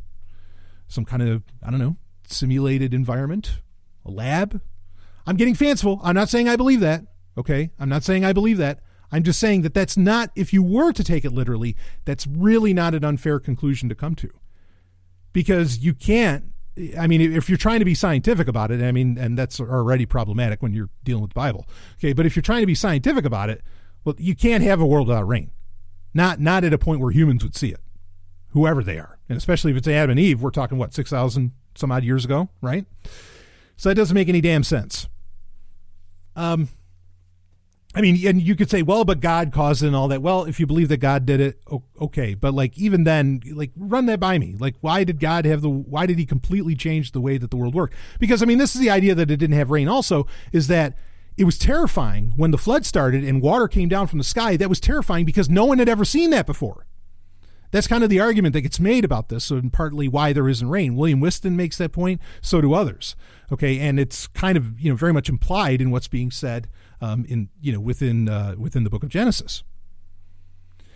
So, yeah, there might be truth, but if there is truth, the only thing that I could say would be something like Zecharia Sitchin and unfortunately, I'm glad you recognize that I don't believe aliens have ever been a part of human history, because I don't think they've ever been to Earth, okay, at all. I get very annoyed by the whole Ancient Aliens thing as much as I enjoy watching the little show. But yeah, I mean, with a lot of ancient astronaut theorists, they would make the claim that Adam and Eve were some kind of like alien experiment, and that they were literally, like, the Garden of Eden was literally a lab of some kind. Okay. If I were to, try to describe what the hell was this person writing, and again, I think it's even Babylonian, not even Hebrew, in the beginning of Genesis, I'd say, well, they must have been passing down some kind of, story that talked about, these first two people or whatever, being inside of a lab of some kind where the environment was controlled in that way. Because then it would kind of make sense that water would just kind of come up and, like, water all the plants and everything like that. And some of the other things that they talk about. But anyway, I'm getting way out there. I don't necessarily put any stock into any of that. It really could have just been a flight of fancy on the part of some Babylonian, thinking that, some Babylonian priests that tried to describe things as being somehow differently, or basing it upon the Hanging Gardens of Babylon or something, that he said, well, no, this is how it actually originally worked, to kind of bolster their whole point. Maybe it's something like that. That's more where I'm inclined to go. I do not generally go in the direction of ancient astronaut theorists whatsoever, in the idea that somehow we were in a lab or something like that, and we were, we're modified monkeys. I mean, we evolved from monkeys, yes, but that we're somehow some kind of alien experiment. No, sorry, I'm not there. So anyway, great question. And we might get into that a little bit more, like I said, during Wildcard. But that's kind of my take, is that I think the Bible itself is really an amalgamation of a lot of other cultures' stories. So that leads itself to a lot of confusion, and or at least the origin stories within the Bible lead themselves to a lot of conclusions. And look, I'm not the Christian. I'm not a Christian that has to say that it's literal and that it's the inerrant word of God. So I can say that the first 7 chapters came from some other kind of history, maybe from like the works of Berosus or who knows what, okay, or that it came from somewhere else. And then I can say that the rest of it is absolutely historical record that somebody wrote down, but I can do that. But Christians, no. You're ruining your own arguments. I know it looks ridiculous when you have a talking snake going around, but please, own up to that shit. Fess up. Anyway. So there you go. Yeah, I don't necessarily think it's literal. It might just be like a very ugly hodgepodge, of ideas that came together. So, all right, we'll be right back with some more Sovryn Tech. Great question, though. I love that. All right, I'll be right back with more. Time now for 90 Seconds on Sex with Dr. Paul. Jezebel.com recently had an article about how much more it costs to have a vagina than a penis. Well, first of all, there's period gear. An average woman will have about 500 periods in her lifetime, and she'll pay $120 to $160 a year for pads and tampons, not to mention the extra time that's involved. A lot of women will be paying from $120 to $1,000 a year or more for birth control, and add up to $500 a year for gynecological exams and the occasional yeast or urinary tract infection. Occasionally, even the best methods of birth control will fail. This means a woman would have to set aside between $400 and $1,000 if she needs an abortion, and way more if she decides to have a child. Pubic hair removal will cost $315 a year if a woman gets waxed only 9 times. Haircuts cost more for women, and most women need way more hair care products than men. Now, if a woman has her nails done, that's an extra $40 every 2 weeks, or $1,000 or more a year. Now, makeup is not cheap, and unless a guy is a serious clothes horse, the average woman will pay way more for clothes each year than he will. And he doesn't have to buy bras or pantyhose. For more, visit 90secondsonsex.com. Wildcard. I'm going to do something a little different here. We're going to skip right past game talk and, honestly, HackSec. Even though there's tons certainly to talk about as far as HackSec goes, but I want to skip in because I want to play right off of what we were just talking about and get into some wild historical ideas that I think a lot of people actually really love Sovryn Tech for, and that at varying eras within the show. I mean, the show's been running; we're almost at 7 years. Varying eras of the show that. Well, would be like a center point, and then a very central piece of it, and then they kind of go away for a while, and then they come back, and anyway, so I want to get into some of that. So anyway, let's get into our wild card story here. Let's see. Florida security guard documents farts online for 6 months, gets fired immediately. Oh, that's not the one. I love it. Anyway, here we go. Let's see. This is from Gizmodo, but we call it Gizmodo on this show.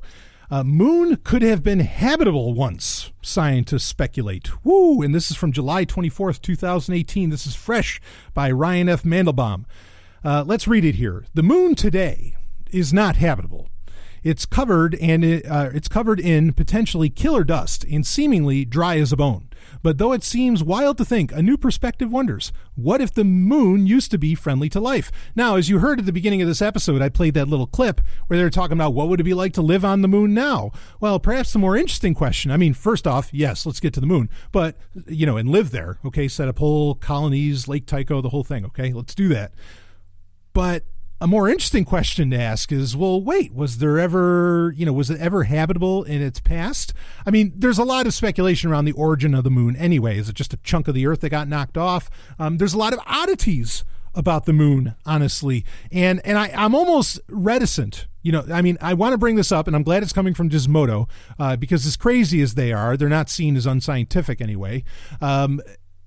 there's a lot of people who want to bring up, well, that's because the moon is actually a holographic projector run by the lizard Jews that are, projecting a holographic reality upon the planet Earth, and we're all a bunch of lions and we don't realize it, and we just go through life, blah, blah, blah, blah, blah, and we don't really have any control, and all the politicians wear red dresses. I mean, it gets fucking insane. And I'll be honest with you. There's times, I'll be frank with you. How about that? I'm always honest with you. I'll be frank with you. There are times where I think that like those kinds of stories and those kind of theories actually get play and highlighted in certain journalistic institutions or media outlets. I dare not call them journalistic, just to kind of debunk and just to kind of shoo away any questioning of the popular, line that's being run right now. Because, understand, with a lot of science, I'm going to admit this, in a lot of science, there's a lot of money on the line, a lot of grant money on the line and things like that. And if some new theory comes out that completely debunks what somebody was working on in the past year, no more grant money, broke scientist. That's so got to be careful. Anyway, certainly want to do as much research of your own at any given time that you can. But this is pretty interesting stuff. But yeah, I'm just saying, like, don't expect this to go that route where, it's all a holographic reality, blah, blah. I mean, you talk about something that makes me go cross-eyed. Oh, run by the lizard Jews.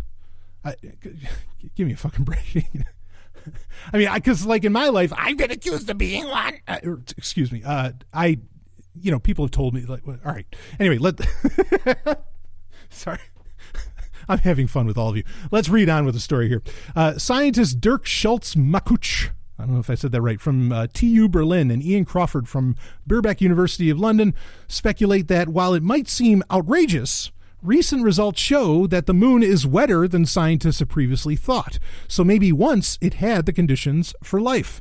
They're not saying it did, of course. Quote, whether life ever arose on the moon or was transported to it from elsewhere, is of course highly speculative and can only be addressed by an aggressive future program of lunar exploration, end quote. They write in the article published in the journal Astrobiology.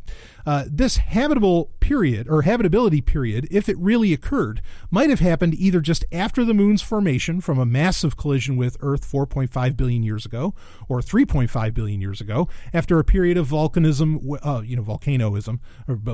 which may have resulted in a thin lunar atmosphere. Such an atmosphere would have lasted perhaps tens of millions of years. Maybe water existed on the moon at this point. Maybe 10 million years was enough time for some rudimentary life to evolve on the moon. Maybe earthly life traveled over to the moon on asteroids. Who knows? The researchers stress that, quote, habitability requires much more than just the presence of a significant atmosphere and liquid water, end quote. One such requirement would be the presence of organic compounds, and there are obviously not the same water-created features on the moon that we see here on Earth or on Mars, like drainage channels, though maybe these existed and were eroded by small meteors and solar winds.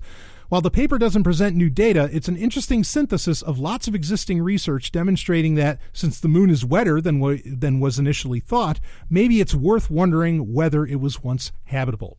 If you were disappointed that the current administration has decided to send humans back to the moon rather than to Mars, at least there might be some especially interesting science waiting for us there.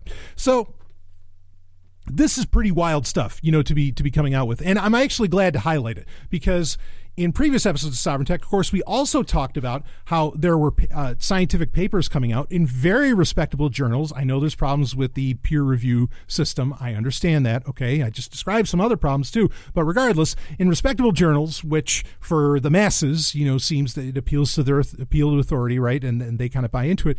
That made the claim. I think it was out of Harvard. We talked about it when Stephanie was on last and Ellen was on, that they're pretty much saying, hey, look, if there was some kind of advanced civilization millions of years ago on Earth, we wouldn't know about it. We wouldn't see any evidence of it.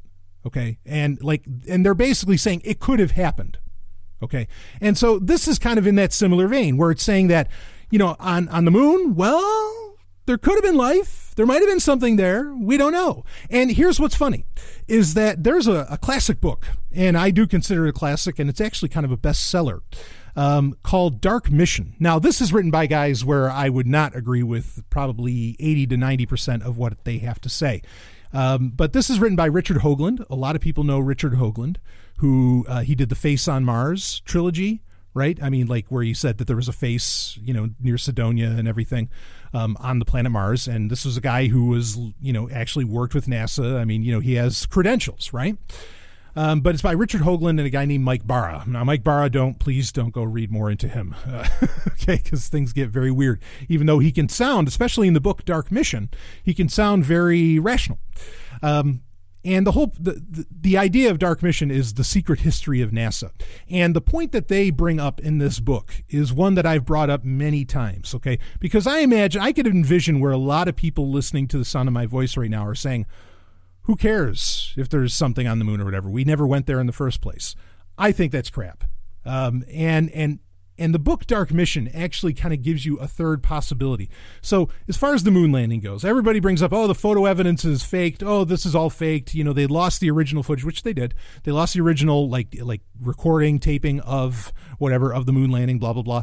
Stanley Kubrick filmed it all, and you just keep going down that whole road.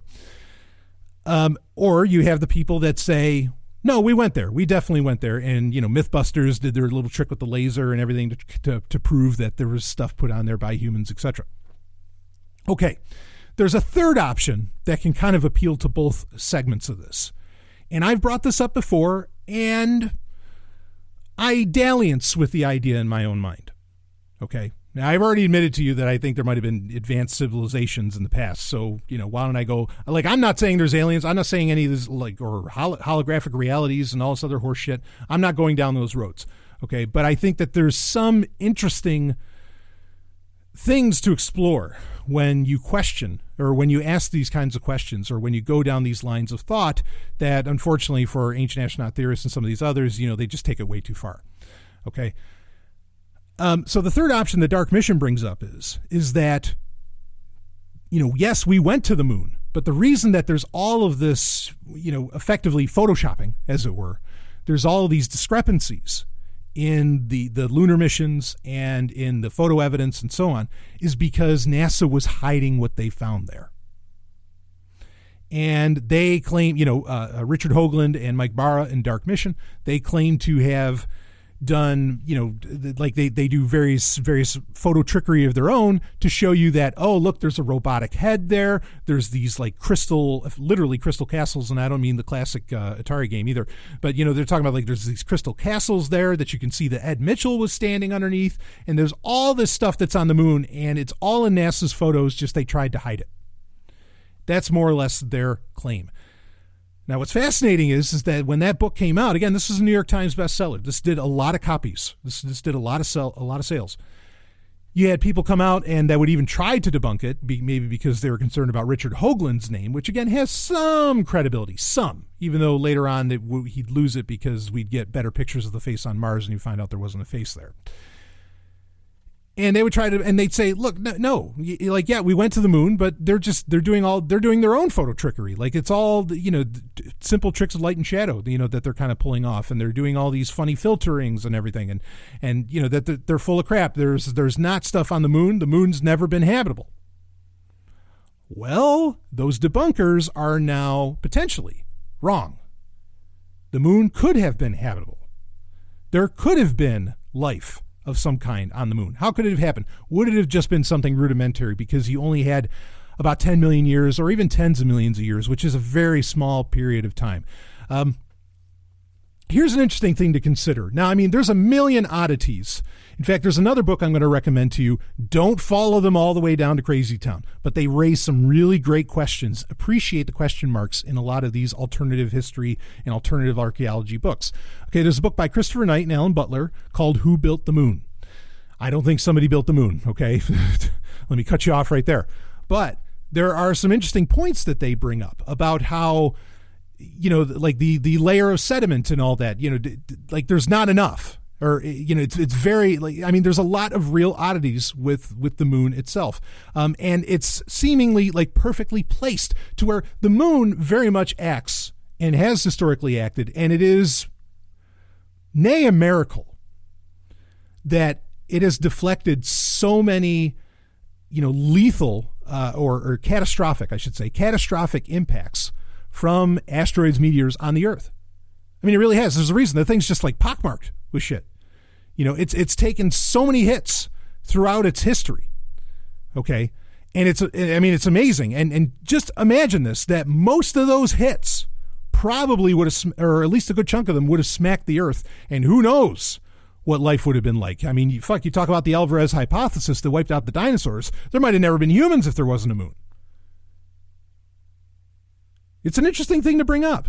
So, but now you say, well, then where's the evidence if there was some kind of civilization on there? Well, they kind of bring it up in that article. Just like, if there, where are the drainage basins and so on, the drainage channels for all of this water that could have allowed for, some kind of primordial goo to even start to begin to create some sort of, single-celled life form of some kind. Where are those things? Well, they say, well, with all the impacts that the moon's taken over millions of years, maybe, just the evidence has been blasted, has been crushed on the moon. Maybe there was a bunch of shit on the moon and it all just got crushed. Now, I know some people are thinking, like some of my fellow comic book fans are like, yeah, the Inhumans live on the moon, right?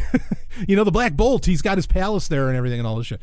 I'm not necessarily going there. I'm not saying there's intelligent life on the moon or anything like that. I am saying, though, that it's time to reopen some of those question marks, perhaps, that have been raised over time, saying, there's some funny shit about that moon. What's going on there? And it does make me wonder, because I do kind of buy into the idea that I think that, yes, when you look at some of the pictures taken from the Apollo missions, some of this shit looks weird. Some of this shit looks not staged, but like, okay, that little part, how the light's doing this, that doesn't exactly make sense. And I do wonder if they were hiding something. If NASA was hiding something that was up there, or if, maybe, or it could, honestly, the flip side of that, like there's even alternative theories within that NASA was building shit up there. I mean, they didn't have the payload to do it. In fact, that was talked about earlier in the audio at the beginning of the episode. Okay. You didn't really have the payload to pull that off, but, maybe NASA was doing stuff up there that they didn't want, the Soviets to see. Right. There's a lot of great reasons why there could have been some kind of, photo editing of some kind done by NASA itself.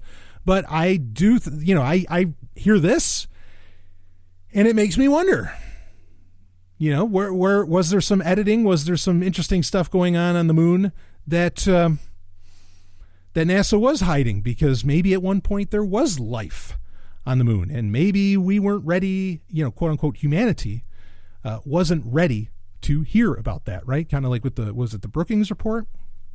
I think it's the Brookings report where it talks about that, where the government, the U.S. government literally says in their own report, their own Senate report says, yeah, if we found evidence for, extraterrestrial life of some kind, not necessarily like alien, like sapient, but even like animal life of some kind.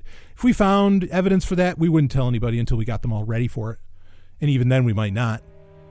So it makes you wonder. This brings up a lot of question marks, a lot of interesting possibilities. And who knows, maybe Jean Grey's up there. I don't know. Dark Phoenix Saga, baby. Anyway, but really, it does raise questions. And questions, mysteries, much like art, are the spice of life. I'll be right back with some more Sovereign Tech. Hey, you heard about it at the top of the show. I have a whole new book out.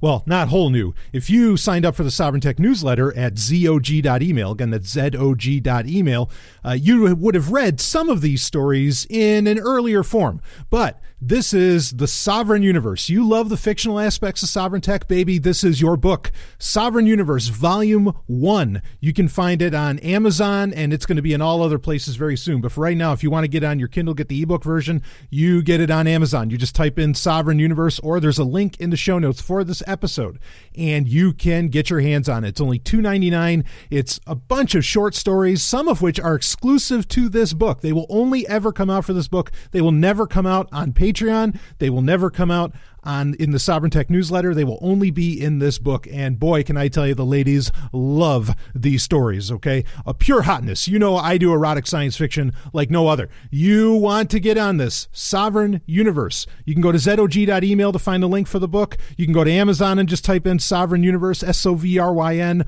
or you can find the link in the show notes. Check it out. Thank you in advance. Woo! Let's get back to the show. Go get it. Go get the book. Sovereign Universe, Volume 1. It's fucking awesome.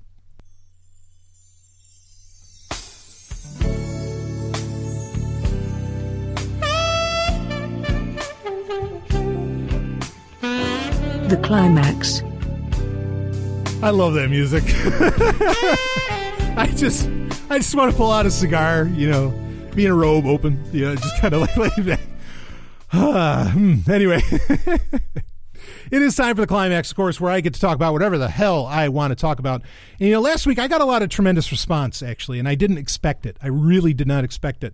Off of something I was talking about really on a lark last week, about how I was kind of missing video rental stores.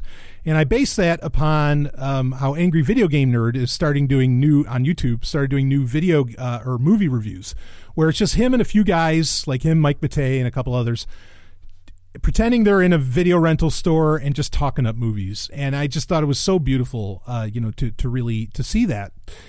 And it...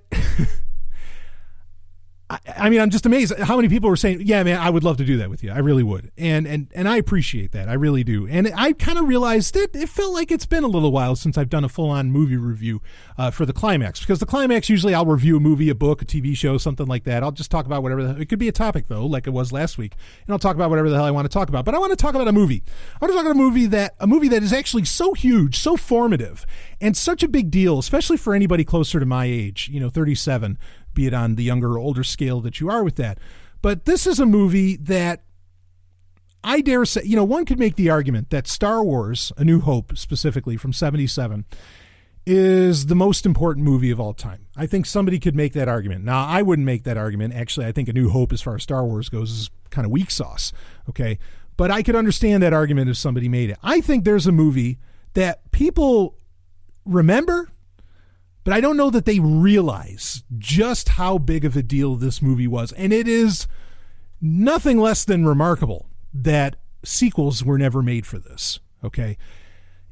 But again, just as important, just as huge as I think as Star Wars. I mean, maybe it didn't do the same amount of money, but home video sales, I think, very different story. How many people watched it on HBO and Cinemax back in the day?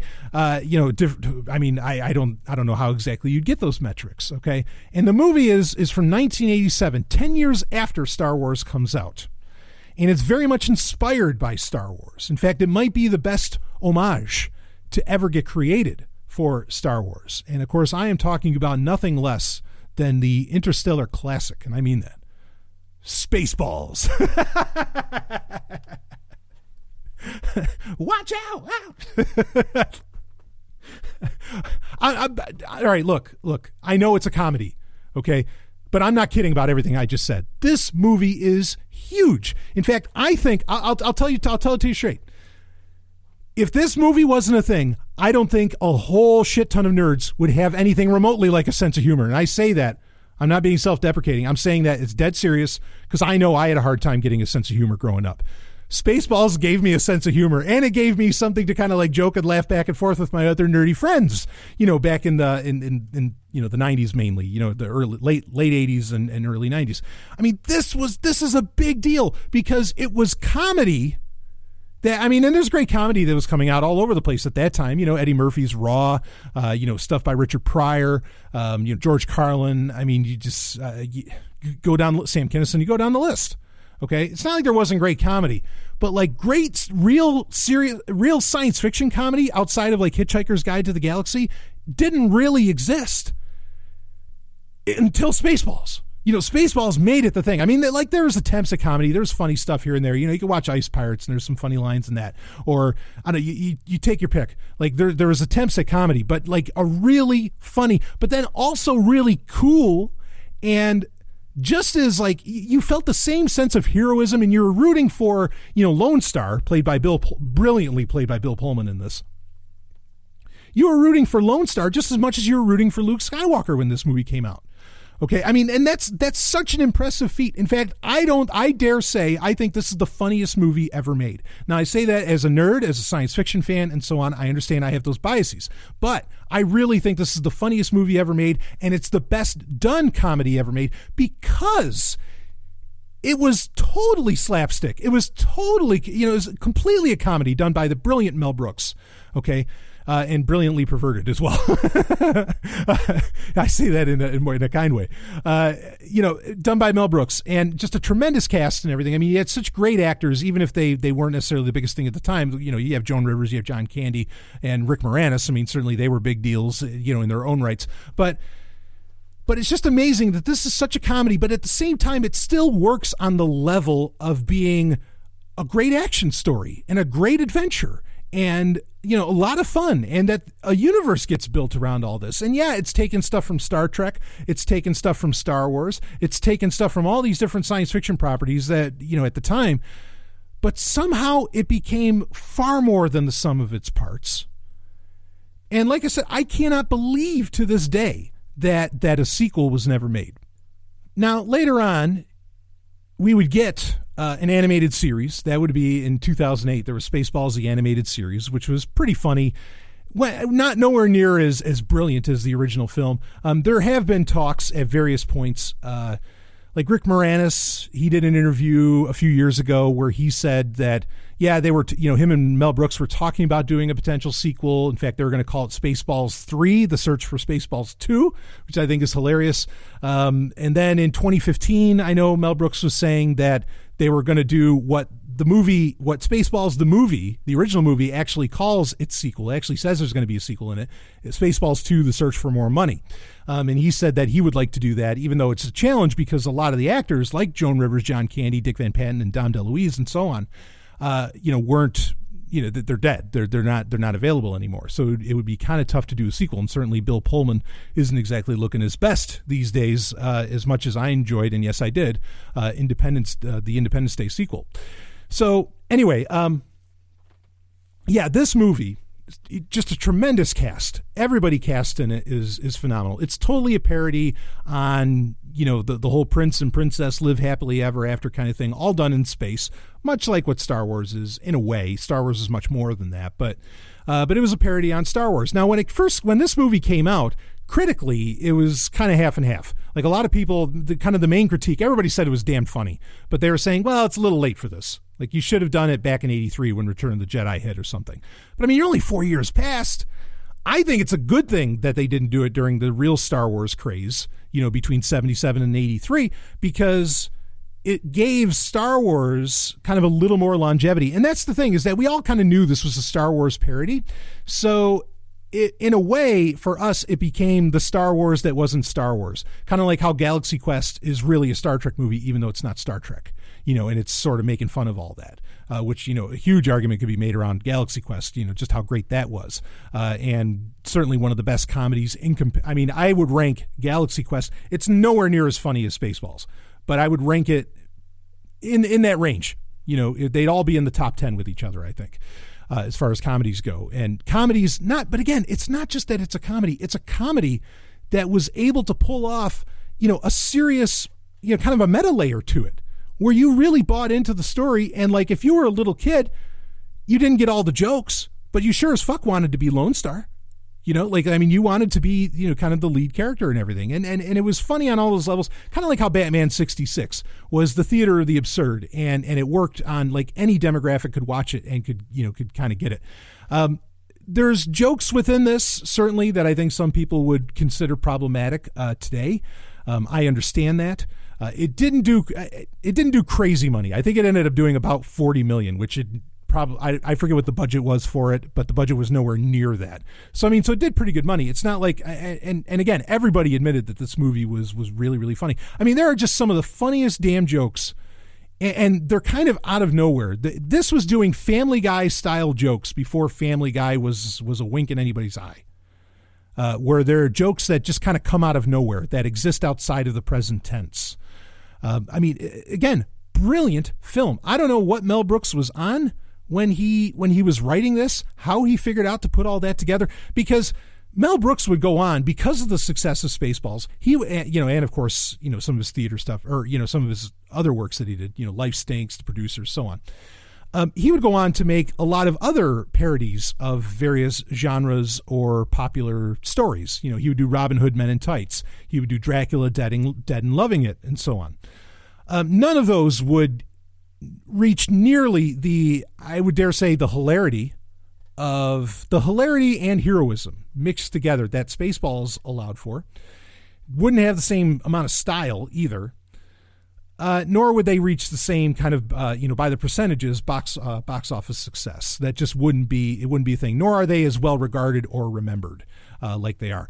So I don't know what kind of magic he put together with this. Maybe it's just the power of those stories that Star Wars was based on in the first place, but it came together in Spaceballs. And like I said, I say this without reservation. This is the funniest movie ever made. And I mean, I could tell you the jokes, but I want you to go watch it yourself and really see it. Now, here's a funny thing about watching this movie.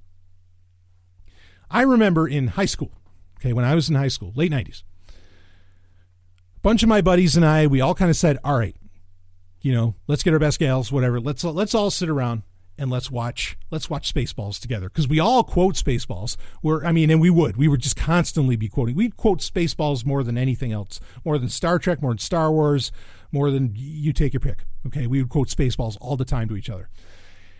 And it's like, let's finally do it. Let's all watch it together. And the funny thing was, when we all finally sat down and watched together, we had been watching it, however many times over the years, alone.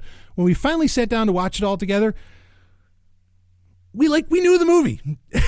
So it was kind of boring to do it, because we knew all the beats. We knew all the steps.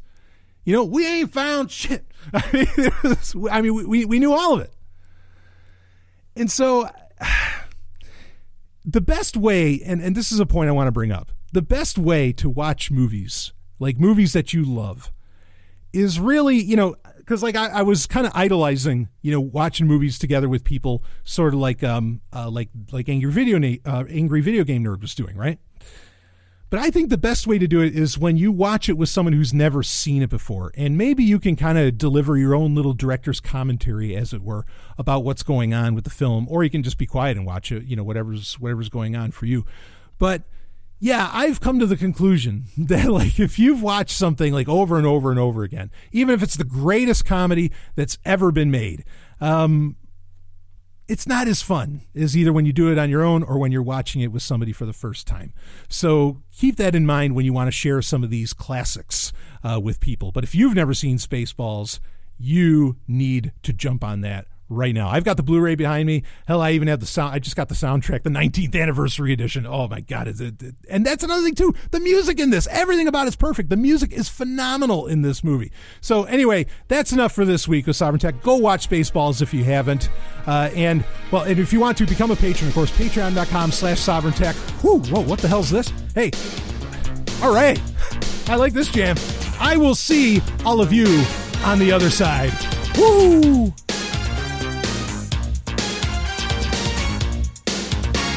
You're living in a bubble and you haven't got a care. Well, you're gonna be in trouble, 'cause we're gonna steal your air. 'Cause what you got is what we need, and all we do is dirty deeds. We're the Spaceballs. Watch out, we're the Spaceballs. We're the masters of space. Hey, don't mess around. With the Spaceballs.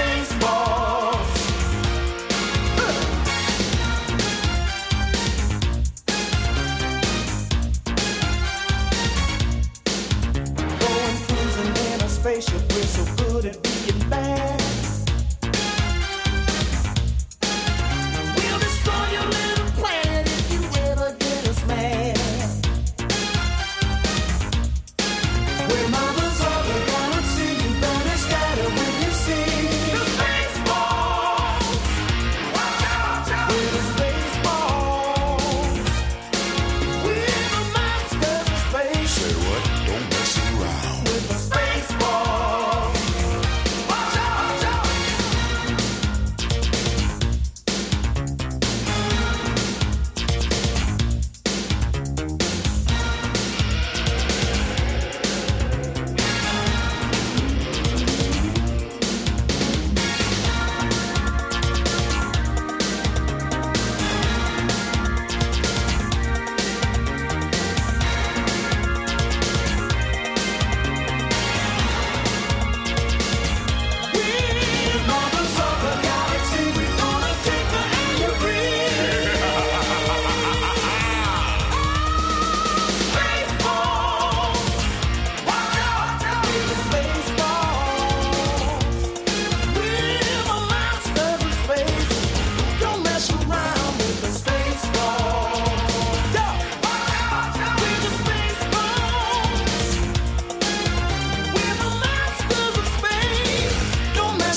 the Spaceballs.